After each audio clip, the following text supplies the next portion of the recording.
So, talking about manufactured homes of today, they are vastly different from the homes pre 1976. They're actually vastly different from homes in the 80s and 90s as well, and the rest of the 70s. What happened in 1976? The government took over the production, HUD took over, and they instituted a bunch of different restrictions and codes for building of these homes. Pre 1976, anybody with a dream and an outbuilding big enough could actually make a mobile home and sell it.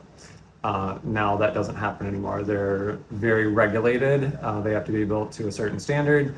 HUD came through at some point and said, there's different regions of the country. Homes built for, say, Michigan, it's a bigger region than just Michigan, but a home built for Michigan has to handle a certain snow load on the roof. It has to handle a certain weight because the snow will sit there. They want to make sure the roof doesn't cave in. It's safe for everybody. Whereas a home in Florida has to handle a certain wind load, a wind speed. And conversely, they don't have to, a home in Michigan doesn't have to handle that kind of wind speed, whereas a home in Florida doesn't have to handle that kind of snow load. But nowadays they are so much more customizable and upgradable.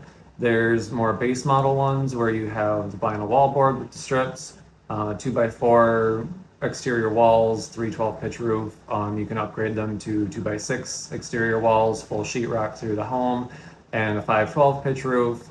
If you've seen any of the homes that I have listed, you'll know that ours are the highest of high quality.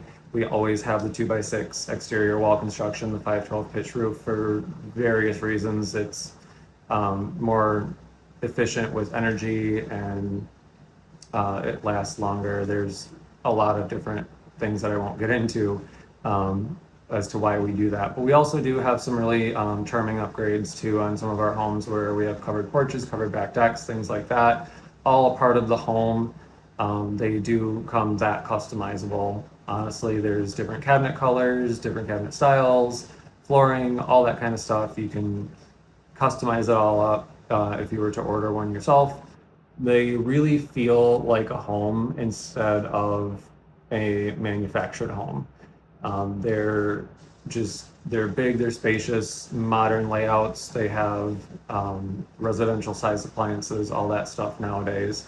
And like I said, a lot of the HUD regulations really created a lot of safety and made sure that these homes were being built to a standard that made them livable for a lot longer.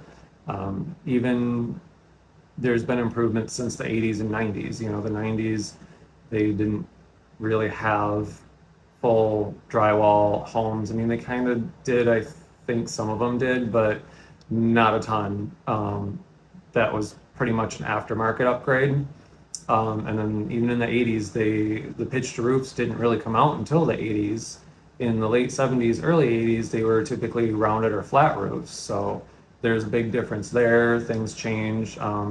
Buyers are very discerning and very demanding at times, and the manufacturing companies really kind of had to roll with the punches and change things up and go above and beyond the HUD code as well as they are not just suited for driving down the road and being sat in a community. They are suited for also being put on private land. A slab, crawl space, or basement foundation, they're all suited for that as well.